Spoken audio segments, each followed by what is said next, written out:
Spoznali smo zelo ogroženega grivastega ibisa. Mladi morski galebi na mariborskem kulturnem hramu.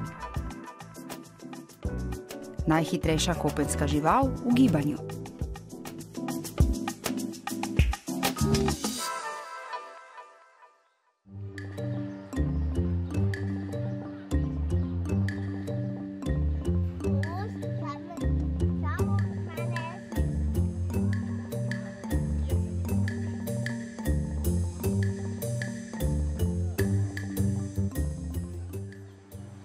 Pozdravljeni v oddaji o živalih in ljudeh.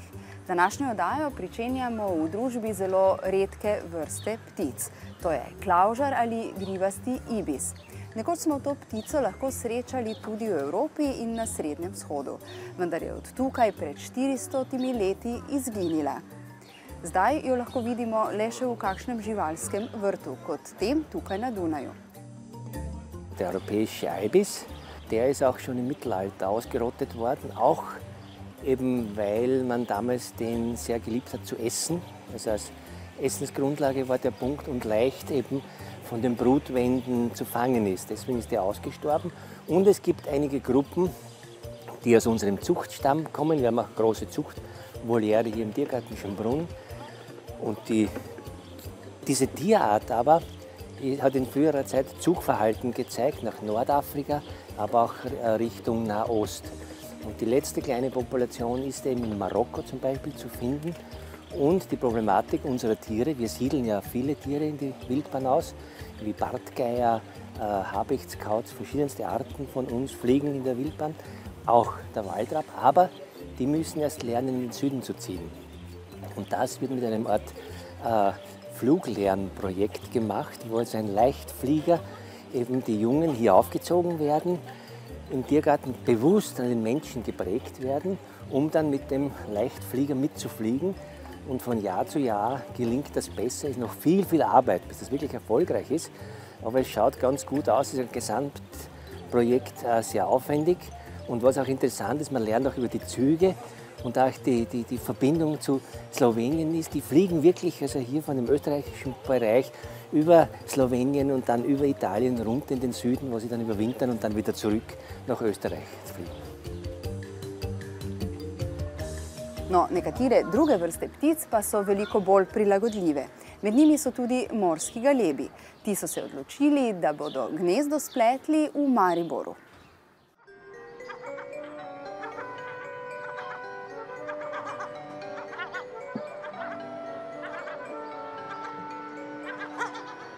Galebov smo vajeni predvsem z morja, zadnja leta saj za lajke, pa jih videvamo tudi na celinskih vodah. Da bi jih srečali sredi mest, naselij, je pa to precej velika redkost. Saj tako, zopet govorimo za lajke. Tisti, ki se z pticami in galebi ukvarjamo, vemo, da galebi gnezdijo, celo gnezdijo, da, tudi v mestih. Najprej se to pričelo v mediteranskih mestih, po Mediteranu. Naši obiski, recimo južnih krajev, to lahko potrdijo. Kasneje pa so pričeli gnezditi tudi na celini. K temu jih je verjetno spodbudilo dovolj veliko hrane in pa seveda varnost. Danes smo tukaj sredi mesta v Mariboru, kjer se bomo gledali en takšen primer. Z mano je kolega Franc Bračko, ki nam bo povedal nekaj več o galebih. Kdaj so pričeli gnezditi galebi v Mariboru? Torej, rumenonogi galeb je pričel gnezditi v letu 2012. Takrat sta se pojavila dva para na strehi SNG-ja v Mariboru. No, potem naslednje leto je gnezdil eden par in takrat so tudi potem dorasli 3 mladiči. No, letos sta se znova pojavila dva para in so seveda zaredili 4 mladiče. Tako da seveda je kar zanimivo spremljati te dogodke sredi tako rekoč mesta, kjer se pač pojavlja ena takšna vrsta, ki je znana le iz morskega okolja. Seveda treba povedati, da kot si omenil, rumenonogi galeb gnezdi na stavbi gledališča, Slovenskega narodnega gledališča v Mariboru, in ta stavba se ne nahaja kje na obrobju, ampak praktično prav v centru, kar je še toliko večja zanimivost verjetno. Kako se recimo odzovajo, ne vem, prebivalci tukaj v centru opazijo sploh tega velikega galeba v mestu? Ja, prav gotovo opazijo galebe v zraku, takrat, ko letajo okrog strehe, se oglašajo, ne.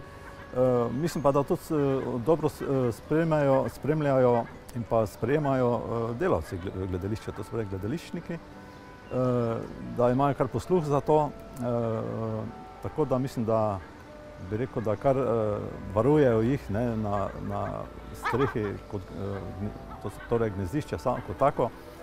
Je pa res, da kakšnega večjega vpliva seveda nimajo, to spravi, da bi koga motili ali kaj podobnega. In tudi verjetno obratno, ne? Zdaj so si izbrali prav streho, ki je primerna, vidimo, da je z prodom, tudi zaradi varnosti. Verjetno dostopa nima vsak in tudi plenilce recimo v mestu jih ni toliko kot v naravi. Gotovo, ne? Ker streha je dovolj visoka, praktično je 5 ali 6 nadstropij. Plenilci praktično nimajo dostopa, sploh niti talni. Kvečemo jih plenijo, vsaj po mojih opaženih, recimo so prisotne sive vrane,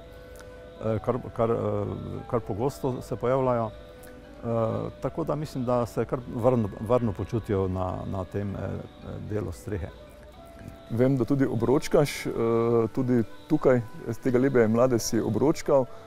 Kaj pričakuješ, se bodo vrnili na staro mesto ali mogoče jih lahko najdemo kje drugje? Torej, vse te mladiče do zdaj sem označil, torej smo jih označili z obročki, tako da mislim, da bo prav zanimivo ugotoviti, kam se kasneje ti mladiči klatijo, kje se pojavljajo, ali pa morda, da se bodo tudi vračali na to rodno gnezdišče, kot bi temu rekel. Tako da bi tudi apeliral na gledalce, da če morda vidijo, opazijo kakšnega galeba z obročkom in če se da ta številka prebrati, da to sporočijo v Prirodoslovnem muzeju Slovenije ali pa kar sporočijo na DOPS, torej na Društvo za opazovanje in preučevanje ptic Slovenije. Tako da mislim, da bo to kar v naslednjih letih kar zanimivo spremljati te dogodke. Moče še kaj o hrani? Recimo so vse jedi, pa v centru mesta verjetno hrane ni ravno na pretek, ali pa moče ravno obratno, moče ravno tukaj najdejo veliko hrane? Vprašanje, ne? Mislim, da se hranijo na Dravi, ne? Obiskujejo verjetno tudi kakšna manjša smetišča oziroma odprta smetišča, če še kakšno, ki obstaja, tudi manjše morda. Pobirajo pa po moje tudi po poljih, ne? Tako da mislim, da je na teh poljih kar veliko teh malih sesalcev, ne? Tudi drugih živali. Tako da mislim, da je ponudba hrane kar pestra, zato tudi verjetno se pojavljajo v notranjosti ti rumenjonogi galebi, torej da je pomembna hrana pri tej širitvi vrste. Torej lahko verjetno v bodoče pričakujemo še več galebov v mestih, pa tudi v katerih drugih. Vemo, da gnezdi tudi v Ljubljani, tukaj blizu Maribora, če govorimo blizu pri sosednjih Avstrijcih v Gradcu, pa verjetno bo začel tudi še kje drugje. Jaz mislim, da tudi, ker glede na to, da se zadnja leta širi, intenzivno širi v notranjost, tako da lahko pričakujemo tudi še kje v kakšnem drugem mestu, da bo pričel gnezditi. Torej jaz predlagam, da smo na to pozorni in zadeve javimo na pravo mesto. Vsekakor, vsekakor.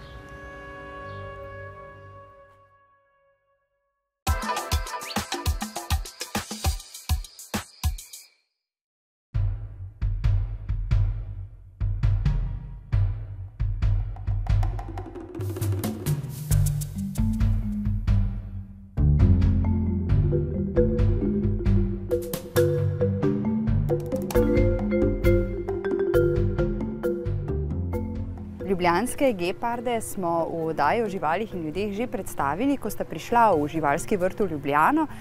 Koliko časa sta zdaj v vašem živalskem vrtu in kako sta se aklimatizirala?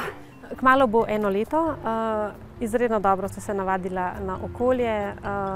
Izredno rada in navdušena prideta k oskrbnikom in tudi obiskovalcem na posebnem programu in zelo dobro se pri nas počutita. Kakšna je njuna ograda, če jo malce opiševa, kakšne možnosti za gibanje imata? Predelali smo staro ogrado od tigrov, ki je sedaj primerna za geparde, in dodali notranji prostor, ki je ogrevan, saj gepardi potrebujejo višje temperature v zimskem času. No, spredaj je bazen za vodo, ki preprečuje gepardom, da bi skočili na stran obiskovalcev, tako da jih gledamo brez ograje in brez stekla. No, oni v bistvu 20 ur na dan ležijo, počivajo in spijo in ta ograda to tudi omogoča. Ima prostore, kjer se lahko sončijo ali pa se umaknejo v senco. Gepardi so zelo hitre živali, morda še malo o tem poveva. Ja, res je, gepardi lahko dosežejo do 120 km/h hitrost in to hitrost do 100 km razvijajo v 3 do 5 sekundah. To so v bistvu najhitrejše kopenske živali.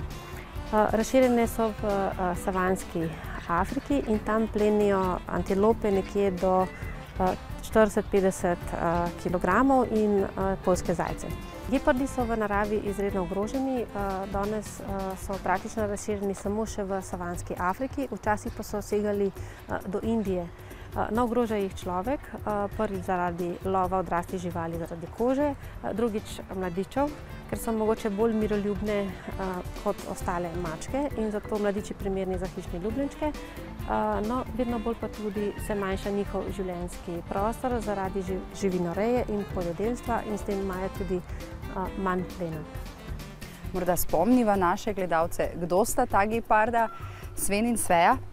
Geparda sta Sven in Sveja, stara približno 3 leta. Vso to gibanje jim pa poskušate nekako omogočiti s posebnim načinom hranjenja. Naši skrbniki so razvili en tak unikaten sistem, o tem bodo oni več povedali, in s tem jih spodbujamo, da hitro tečejo. S tem, da gepardi, tako kot vse mačke, imajo majhno srce v primerjavi s telesom in zato v bistvu ne rade tečejo, ampak morajo. In to je za njih dobro tudi v živalskem vrtu, čeprav jim plen hrano mi prinesemo, da jih ohranjamo v primernih kondicijah.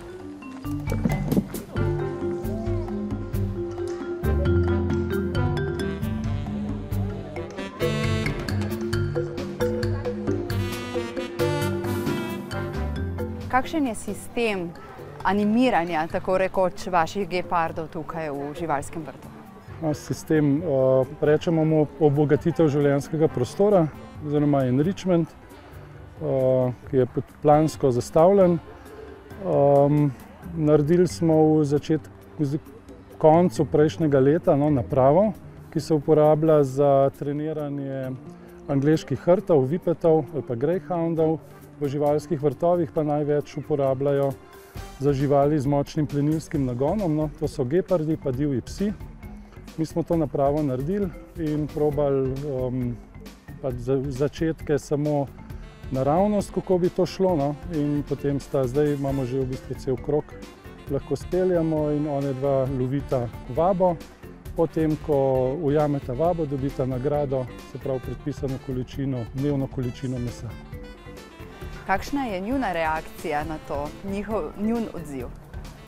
Ja, tako kot vsaka plenilska mačka. Ja, izredno ni bilo še dneva, ko ne bi sodelovala. Vedno rada tečeta. Edino kakšne dneve hoče kakšen mečken pogolfati, po domač povedan, pa malo bližance išče, ampak v glavnem oba dva zelo sodelujeta in oba tečeta za vabo. Kako pomemben je to vrstni enrichment za geparde vaše? Izreden, to so v bistvu najhitrejše živali na svetu, na naši obli, in da jih v bistvu rekreiramo, da skrbimo za njihovo dobro počutje in njihovo kondicijo, je to izredno pomembno, ker tako v bistvu približamo pogoje, ki jih imajo v naravi.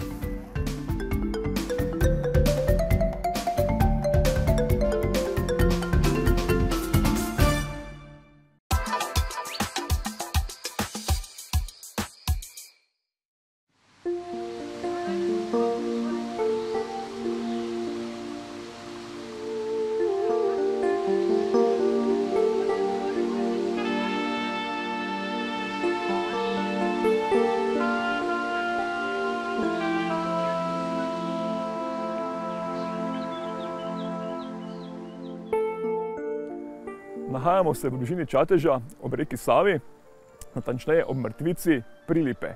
Ta mrtvica je zanimiva zato, ker ima toplo vodo. Ampak ne samo zaradi tega, tudi zaradi živalstva. Z mano je Tina, ki nam bo o tem povedala nekaj več. Tina, zakaj je ta mrtvica tako zanimiva? Ta mrtvica je tako stičišče, ker so številne invazivne oziroma tujerodne vrste notri. In sicer imamo vodno solato, ki je zelo invazivna, tukaj že nekaj let, več kot desetletje. Potem želve rdeče vratke, kar nekaj tujerodnih rib, oziroma tudi invazivnih tukaj notri, in tujerodnega raka rdeče škarjevca. Tina, naštela si kar nekaj vrst. Kako so te vrste zašle v to naravno okolje?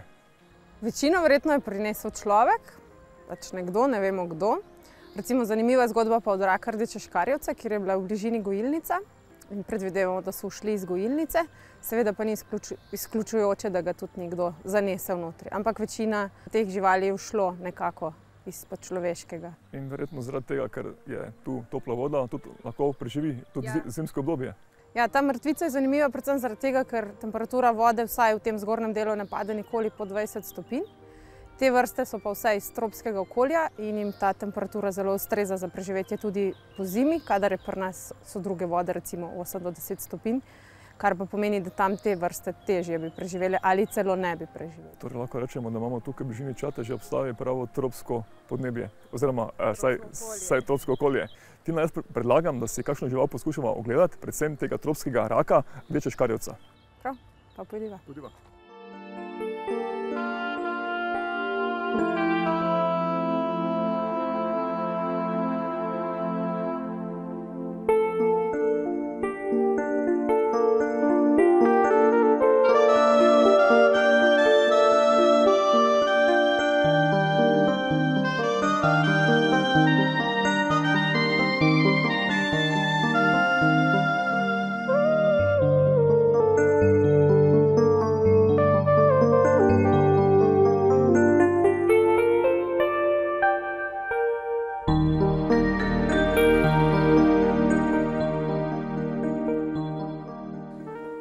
Tina, odlično, dober ulov. To je zelo velik rak proti našim, če primerjamo z našimi raki. To je ena srednja velikost te vrste, drugače zraste tudi do 35 cm, približno totalne dolžine telesa. Tako da to je približno srednje velik rak, star približno maksimalno 2 leti, tako po velikosti. Tina, ta rak je tujeroden, odkot izvira, s katere celine? Ta rak je od zelo daleč, iz Avstralije. Medtem, ko so druge tujerodne vrste v Evropi, v glavnem iz Severne Amerike, zato je toliko bolj eksotična ta tujerodno invazivna vrsta. Tudi obarvanje je precej bolj živo kot naši raki. Ja, tako kot je značilno za nekatere tropske vrste, da so pisanih takih živih barv, je tudi ta vrsta modrikasto, zelenkasta. Samci so sploh zanimivi, ker imajo te rdeče pike še na kleščih, tako da so zelo eksotično, zelo zanimivi in lepi. Tudi tele klešče ima videti takšne, s katerimi ni dobro češen zobat. Ja, klešče so daljše v primerjavi z našimi raki, pa zelo urni so z njimi. Tako da je pravilna drža zelo veliko pomeni, da nas ne uščipnejo. To uščipne precej neprijetno. Uščipnejo, ja. Načeloma so značilni kot neagresivne vrste in so zato pogosti kot zelo priljubljeni pri akvaristih. Vendar mi iz naših izkušenj in laboratorijskih poskusov smo ugotovili, da so izjemno agresivni tudi, kadar smo jih poskusili gojiti v akvariju skupaj s školjkami in drugimi raki, so jih dejansko pokopali in pojedli.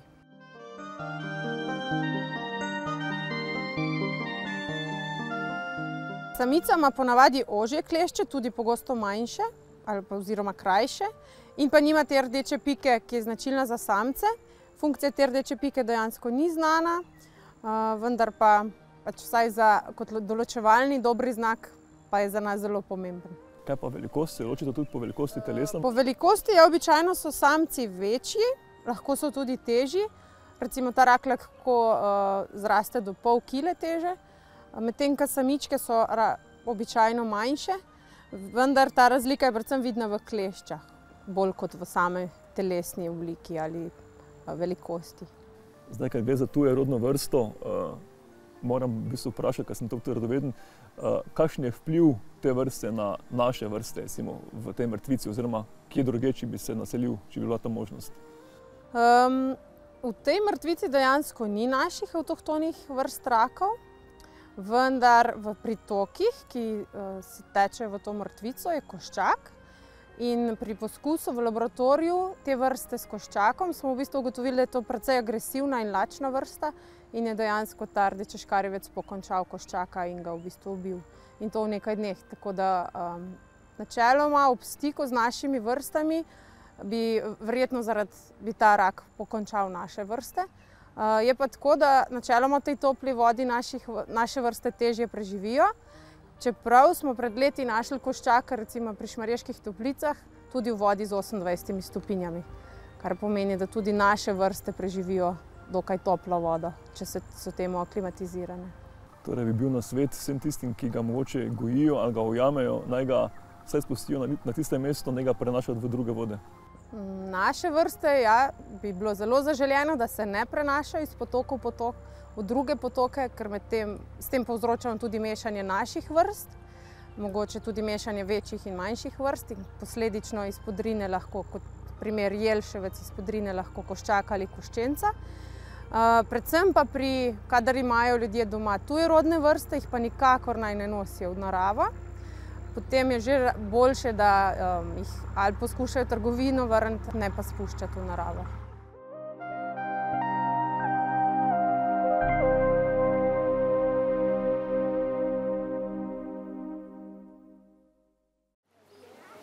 Današnje druženje z živalmi in ljudmi je pri koncu. Vabim vas, da se nam pridružite prihodnji teden, ko vas bomo popeljali po najstarejšem živalskem vrtu na svetu. Obiskali bomo živalski vrt na Dunaju. Se vidimo!